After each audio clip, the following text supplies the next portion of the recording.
So now we are going to see some of the important structures in the brain.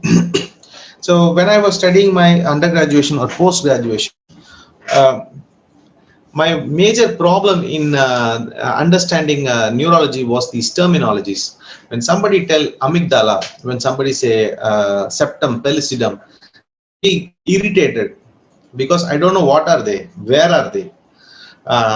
But later on, I came to know that more than knowing where are they, it is very important as a function of them. So now I will elaborate to you some of the important structures in the brain that will help you in explaining nervous system and movement and differential diagnosis to people. Okay, the first structure is called as the amygdala. This is located inside the insula. The fear factor is the function of amygdala.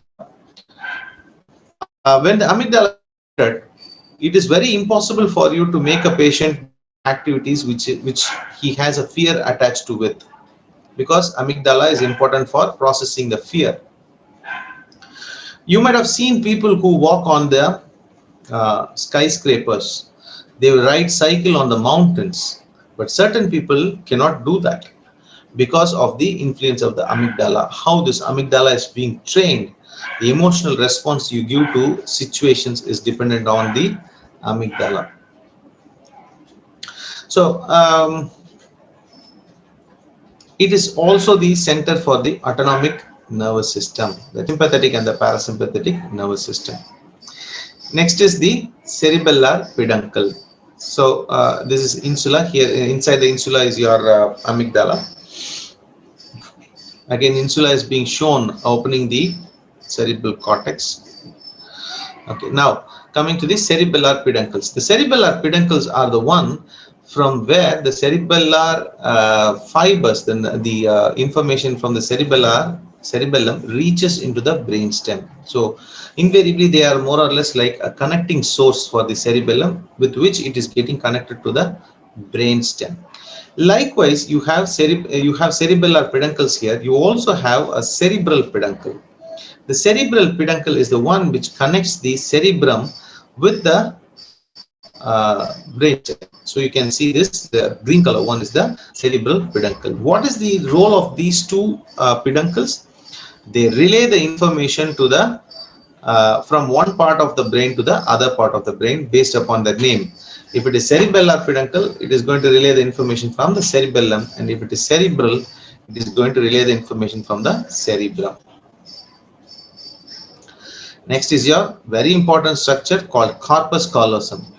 The corpus callosum is the one which connects two hemispheres. All the information from the right-sided hemisphere to the left-sided hemisphere are transmitted through this corpus callosum. So you can obviously imagine, if there is a problem with corpus callosum, the problem will be in the coordinated activity of two limbs. When you want to throw a ball from the left side, you can easily catch it on the right side. But when this particular structure is affected, this interlimb coordinated activity is going to be lacking. That is going to be affected because the right side hemisphere cannot communicate with the left side hemisphere because of the information. But how God has given this so beautifully, it is a very extensively long structure, and it is supplied by 3 blood vessels. And in case of any infarction or hemorrhage to this structure, only 1/3 of the structure can be affected, and the remaining 2/3 becomes normal. So that is why you cannot see corpus callosum completely involved in any ischemia. Hippocampus. So you can see this is the connection area between the amygdala and the basal ganglia nucleuses. So what is the role of hippocampus? It is very important for the memory. When you want to navigate from one place to another place, when you are navigating on a ramp, when you are navigating on a stair, so this geographical idea and the geographical memory is being stored in the hippocampus.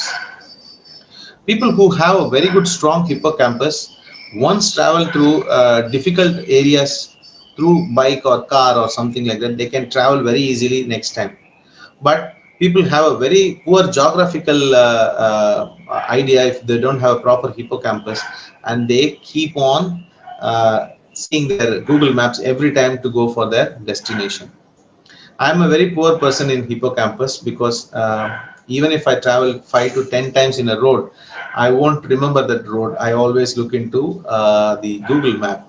And in fact, there was a study which is done which says that after the introduction of the Google Maps, your hippocampus is slowly shrinking. That means you are not using your hippocampus to navigate anymore. You are seeing the Google Maps to navigate. So this is one disadvantage of technology.